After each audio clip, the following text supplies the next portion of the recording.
រៀបប្រូជេសមុទ្រត្រាបន្ទាប់ពីយើងបានយល់អំពីទីតាំងភូមិសាស្ត្ររួចហើយយើងចូលទៅដល់ជំនាន់ទី2ដែលយើងនិយាយអំពីបញ្ហាឈ្មោះរបស់ Chela បើសិនជាយើងនិយាយអំពីបញ្ហាឈ្មោះរបស់ Chela គឺតែមានអ្នកនិយាយខុសៗគ្នាច្រើនដោយសារទស្សនវិទូនៅសម័យនោះក៏បានជួយការសិក្សាស្រាវជ្រាវអំពី Chela ផងដែរចំណែកទស្សនវិទូទី1បាននិយាយថាពាក្យថា Chela ជំនាញឈ្មោះថាលោកពលប្រយុទ្ធលោកបានលើកឡើងថាពាក្យ Chela នេះគឺបានឲ្យពាក្យថាចិនរៀបដោយសារពីសម័យនោះប្រទេសចិនក៏បានធ្វើកម្មវិធីបរិហារខ្មែរយើងប៉ុន្តែដោយសារតែកងទ័ពរបស់ខ្មែរយើងមានអនុភាពខ្លាំងក្លាបានធ្វើកម្មវិធីបរិហារចិនត្រឡប់ទៅវិញដូច្នេះឈ្មោះនេះក៏បានបែងចែកថាចិនបូករៀបឲ្យផលជា Chela ហើយបន្តមកបានស្មើនឹងជា Chela ដែលយើងស្គាល់សពថ្ងៃនេះទស្សនវិទូទី2នោះយើងនិយាយអំពីទស្សនៈរបស់លោកកេមសាបន្ទាប់មកលោកកេមសាក៏បាននិយាយថាពាក្យ Chela ផងដែរដោយបានមកពាក្យថាចិនរៀបដោយសារតែកាលពីសម័យនោះចិនក៏បានធ្វើការបំពេញប្រហារមកកាន់ប្រទេសយើងប៉ុន្តែដល់ទៅបានប្រជាជនខ្មែរនឹងទៅវិញហើយចិនក៏បានចាញ់ចិនបូកនេះអផលជា Chela បន្តមកស្មើនឹងជា Chela សពថ្ងៃនេះដូច្នេះទស្សនៈទាំងពីររបស់លោកពលប្រយុទ្ធក៏ដូចជាទស្សនៈរបស់លោកកេមសាដូចជាទស្សនៈមួយដែលមានការគួរឲ្យចាប់អារម្មណ៍ហើយក៏ដូចជាផាផែននេះផងដែរប៉ុន្តែទស្សនៈមួយគឺអាស្រ័យទៅលើការយល់ឃើញនិងការយល់ដឹងរបស់យើងម្នាក់ៗដូច្នេះបើសិនជាយើងចង់ដឹងថាទស្សនៈនេះមានលក្ខណៈបែបណាយើងអាចយកវាទៅស្រាវជ្រាវបន្តធ្វើការសិក្សាបន្តដោយខ្លួនឯងដោយសារតែទស្សនៈមួយគេមិនមែនធ្វើឡើងដើម្បីយើងសន្និដ្ឋានថាវាជាការប៉ັດឬមិនប៉ັດទេដោយសារតែបរិសាសកាលពីសម័យមុនគឺគេបានបង្ហាញច្បាស់លាស់ដែរដោយសារតែវាបានកន្លងផុតអស់រយៈពេលយូរណាស់ហើយដូច្នេះដើម្បីយើងដឹងការស្វែងយល់ទៅយើងទស្សនៈទាំងអស់នោះទៅធ្វើការស្រាវជ្រាវសិក្សាដោយខ្លួនឯងបន្តមកចំណុចមួយទៀតនោះគឺទស្សនៈរបស់លោកម្នាក់ទៀតដែលមានឈ្មោះថា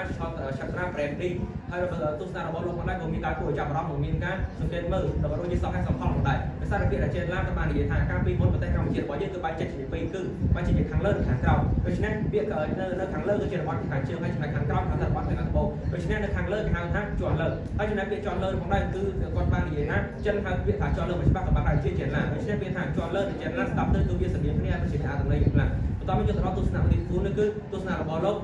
មុនក្រោយគេបងគឺលីធៀមទៅទស្សនៈរបស់លោកក៏បានបង្ហាញដែរហើយមានការគួរឲ្យចាប់អារម្មណ៍ខុសប្លែកពីគេគាត់បានបង្ហាញថាកាលពីសម័យមុនប្រជាជនចិនច្រើនក៏បានធ្វើដំណើរទៅកាន់ Chela គាត់ធ្វើការសិក្សាដោយស្រាវជ្រាវស្វែងយល់អំពីមូលហេតុ Chela ផ្សេងប៉ុន្តែដោយសារតែកាលពីសម័យនោះប្រជាជនចិនភាគច្រើនគឺនិយមទៅធ្វើការទៅអាណាចក្រ Chela ដើម្បីធ្វើការដូររមុនហើយដូច្នេះពាក្យថា Chen ឬ Cheng មានន័យថាសុខហើយចំណែកពាក្យថា La ឬ La មានន័យថាមុនឬចេះ Chela ឬ Chela ដែលជាពាក្យមួយដែលបានប្រែថាក្រមុនសុខដូច្នេះទស្សនៈរបស់លោកទាំង4គឺបានបង្ហាញថាគាត់ក៏បានធ្វើការសិក្សាស្រាវជ្រាវយកទៅដាក់ដើម្បីធ្វើការបង្ហាញទស្សនៈរបស់តាំងពិសេសតែរបស់តាំងទាំងនេះគឺយើងអាចធ្វើការយកទៅសិក្សាស្រាវជ្រាវបន្តដូចជាអ្វីដែលខ្ញុំបានរាប់នៅពីមុននេះអញ្ចឹងគឺយើងអាចធ្វើការសិក្សាស្រាវជ្រាវបន្តដូចជាស្វែងយល់អត្ថន័យវាកាន់តែស៊ីសម្រាប់ព្រោះការសិក្សាប្រវត្តិសាស្ត្រមួយគឺមិនមែនជាការសិក្សាដើម្បីឲ្យយល់ពីប្រវត្តិទេដោយសារតែការសិក្សាប្រវត្តិសាស្ត្រខ្លះគឺអាចជាការពិតជួនកាលក៏អាចមិនច្បាស់ផងដែរដោយសារតែការពីសម័យមុនវាបានកន្លងផុតយូរមកហើយដូច្នេះហើយយើងត្រូវតែសិក្សាស្រាវជ្រាវបន្តដោយខ្លួនឯងបន្ទាប់ពីយើងសិក្សានៅចំណុចទី1ចំណុចទី2រួចយើងចូលដល់ចំណុចទី3ដែលយើងអំពីព្រះរាជាសំខាន់ៗបើសិនជាយើងនិយាយអំពីសម័យព្រះរាជាសំខាន់ៗយើងក៏ស្គាល់ថាព្រះរាជាសំខាន់ៗសម័យ Chela មានណាខ្លះចំណុចទី1ដែលយើងត្រូវនិយាយអំពីព្រះរាជាដែលសំខាន់ជាងគេរបស់ Chela ដូចជាស្ថាបនិករបស់ Chela នោះគឺព្រះបាទព្រះបរមទី1ព្រះបាទព្រះបរមទី1ក៏បានសើនេះរយៈពេលច្រើនឆ្នាំមកដែរគាត់ជាស្ដេចមួយដែលមានអារម្មណ៍ខ្លាំងក្លាព្រោះតែបានបញ្ចូលអាណាចក្រ Chela អាណាចក្រពូឡបញ្ចូលគ្នាបង្កើតជារដ្ឋាភិបាលដើម្បីលេចមិនតាមតែបំណងគាត់ពីព្រះអង្គសារីព្រះអង្គក៏បានធ្វើការស្កសាងប្រាសាទជាច្រើនកន្លែងដែលប្រាសាទរបស់ព្រះអង្គក៏ឆ្នាំនោះតាមតែមានដូចជាសាលាប្រាសាទវត្តពូប្រាសាទវត្តពូក៏ដូចជានៅនេះច្រើនមានជាវិរិយមានវគ្គបុរៈនៅក្នុងខាងត្បូងនៅប្រទេសឡាវថ្ងៃតាមតែបំណងព្រះអង្គក៏បានកសាងសាលាចំណុចជាសាលាចរិតវត្តពូសាលាចរិតសាលាចរិតវត្តពូហើយរួមទាំងកសាងនៅសាលាចរិតផ្សេងៗច្រើនទៀតដែលព្រះអង្គក៏បានកសាងស្នាដៃរបស់ព្រះអង្គក៏បានបន្សល់ទុកនៅផងតែច្រើនដែលមានស្ថិតនៅក្នុងប្រទេសឡាវដូចជាប្រទេសកម្ពុជារបស់សុខតែទ្រូក៏បានធ្វើការកសាងប្រាសាទរួមទាំងបានបរិយាទឹកដីអាកាសធាតុចម្លាស់បន្ថែមតែម្ដងព្រះអង្គជាស្ដេចមួយដែលជាស្ថាបនិករបស់អាណាចក្រ Chela ហើយព្រះអង្គជាស្ដេចមួយដែលបានបង្កើត Chela ឡើងដំបូងមកដែរហើយដោយសារតែស្នាដៃអារភាពដ៏ខ្លាំងក្លារបស់ព្រះអង្គទឹកសិភៅពងក៏បានលើកយកបង្ហាញអំពីស្នាដៃរបស់ព្រះអង្គដែលជាស្ដេចដំបូងទៀតដ៏ខ្លាំងក្លាតមកចូលដល់ចំណុចទី2ដែលមានឈ្មោះថាព្រះបាទហិនទរៈបរមបើសិនជាយើងនិយាយអំពីព្រះបាទហិនទរៈបរមព្រះអង្គគឺជាប្អូនរបស់ព្រះបាទព្រះបរមទី1ហើយព្រះអង្គគឺអាចហៅមានដើមថា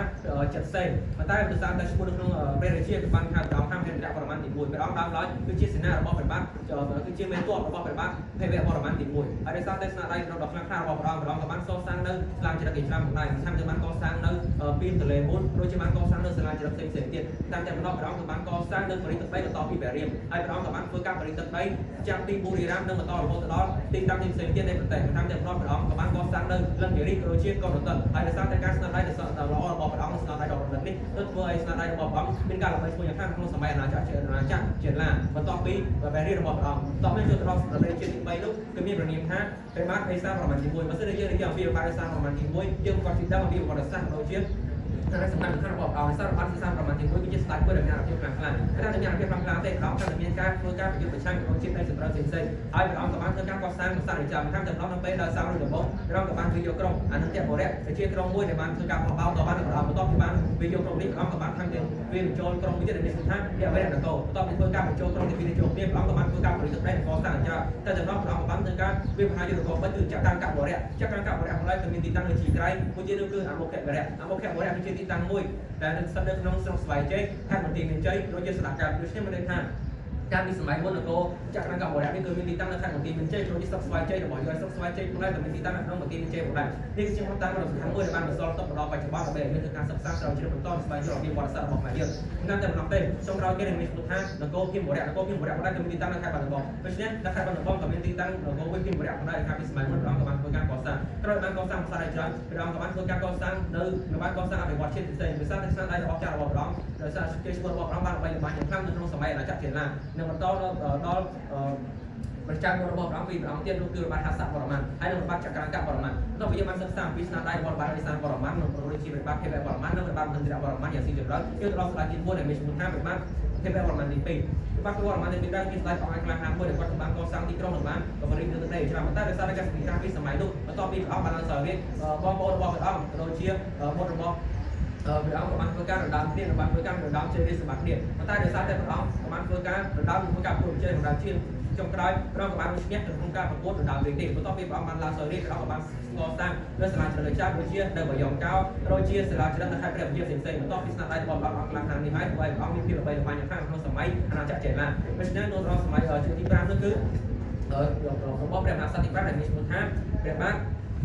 ជ័យបរម័នទី1បាទជ័យបរម័នទី1គឺជាស្ដេចអង្គខ្លាំងអង្គឯងខ្លាំងណាស់ផងដែរដល់ពេលដែលព្រះអង្គក៏អំណាចព្រះអង្គក៏បានធ្វើការប្រតិបត្តិបានកសាងនៅប្រាសាទនេះច្រើនហើយខាងកសាងប្រាសាទនេះច្រើនបានព្រះអង្គបានបែងចែកទៅជាពីរផ្នែកនៅខាងជើងហើយនៅខាងត្បូងបន្ទាប់ពីការបែងចែកទៅនៃការកសាងច្រើនទៅស្មើគ្នារបស់អរបីក្នុងអាណាចក្រចេនឡាដូច្នេះព្រះរាជាទាំងសំខាន់ទាំង5ដែលខ្ញុំបានរៀបរាប់ស្រុកខាងលើមានរាជាបាទភេវបរម័នទី1របស់ព្រះបាទភេន្ទ្របរម័នព្រះបាទអ៊ីសានបរម័នទី1ព្រះបាទជ័យបរម័នព្រះបាទភេវបរម័នទី2និងព្រះបាទជ័យបរម័ន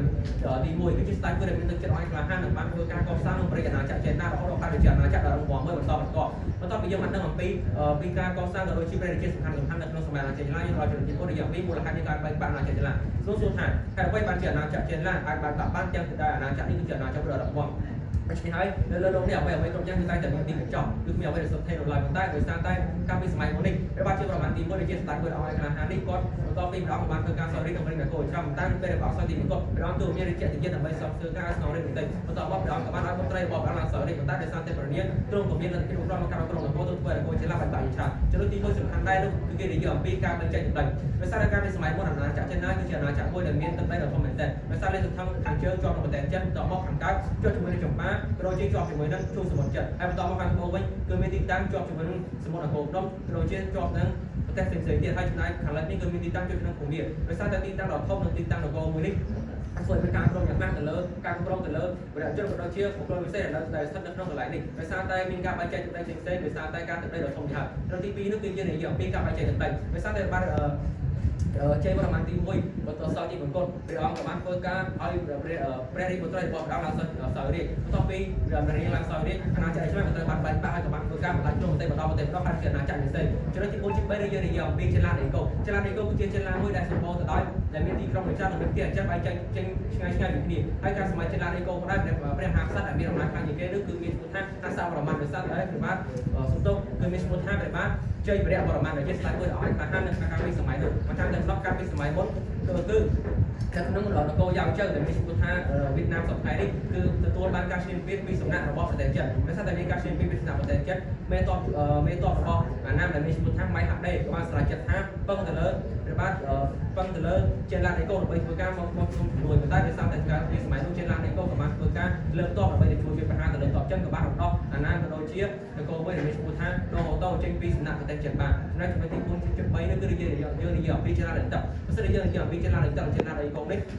ជាចេនឡាដែលបានបែកចេញពីគ្នាហើយអ្នកព្រះមហាក្សត្រឯខ្លាំងជាងគេនៅក្នុងសម័យចេនឡាដីតឹកគឺបានបុស្ការៈដោយសម័យនោះចេនឡាដីតឹកក៏បានធ្វើការកសាងនៅរាជធានីក៏ដូចជាកសាងប្រាសាទអេចាផ្សេងដែរបន្ទាប់ពីយើងបានដឹងអំពីចេនឡាដីតឹកចេនឡាដីកូមួយយើងទៅដល់ចំណុចមួយទៀតនិយាយអំពីសម្បត្តិវប្បធម៌បើសិនជាយើងនិយាយអំពីជីវភាពរស់នៅវិញចំណុចទី1យើងនិយាយអំពីការគ្រប់គ្រងសិនជាយើងនិយាយអំពីការគ្រប់គ្រងយើងបាច់ដឹងការគ្រប់គ្រងជួយការគ្រប់គ្រងគឺជាការផ្ដល់អំណាចក៏ដូចជាផ្ដល់នូវបទបញ្ញត្តិផ្សេងដើម្បីប្រជាជនអនុវត្តតាមកាលពីសម័យនោះព្រះអង្គក៏បានធ្វើការគ្រប់គ្រង ជាការច្បាប់តឡាការផ្សេងដើម្បីដោះស្រាយបញ្ហារកជាជួយប្រជាជនរបស់ខ្លួនលើគោរពច្បាប់ក្នុងបញ្ញត្តិតាមផ្សេងហើយខាងចំណុចមួយទៀតយើងអំពីវិស័យវប្បធម៌បើសិនយើងនិយាយអំពីវិស័យវប្បធម៌បច្ចុប្បន្នរបស់អក្សរជាអ្វីវប្បធម៌មានថាការសាងព្រោះចំណេះដឹងប្រជាជនសម័យនោះគឺបានធ្វើការសិក្សាអក្សរតាមផ្ទះរកធ្វើការសិក្សារៀនសូត្រផ្សេងៗដើម្បីទទួលបានចំណេះដឹងហើយចំណុចទី3គឺយើងនិយាយអំពីរបៀបលំនៅបើសិនយើងនិយាយអំពីរបៀបលំនៅវិញយើងដឹងថាជាជនគោលជាឡាគឺជាប្រជាជនមួយដែលមានកម្ពស់មធ្យម 1.62 ហើយតាមចំណងមានសម្បូរខ្មៅនិងមានសមជាដីប្រជាជនសម័យនោះក៏បានធ្វើការរស់នៅបានសាងសង់ផ្ទះរស់នៅជាក្រុមតាមតែប៉ុណ្ណោះនៅពេលដែលមានសាច់ញាតិឬក៏គ្រួសារណាមួយស្លាប់សមាជិកទាំងអស់ទៅតែកោសក់កោបំបត្តិអត់បែប12ថ្ងៃនឹងធ្វើការស្រែកចូលមួយឆ្នាំនេះគឺជាបបបនការនៅកាលពីសម័យនោះត្រឹមទី4នោះយើងនិយាយអំពីវិស័យវប្បធម៌ព្រោះយើងនិយាយអំពីចុងក្រោយគេយើងក៏ដឹងថាសម័យនោះ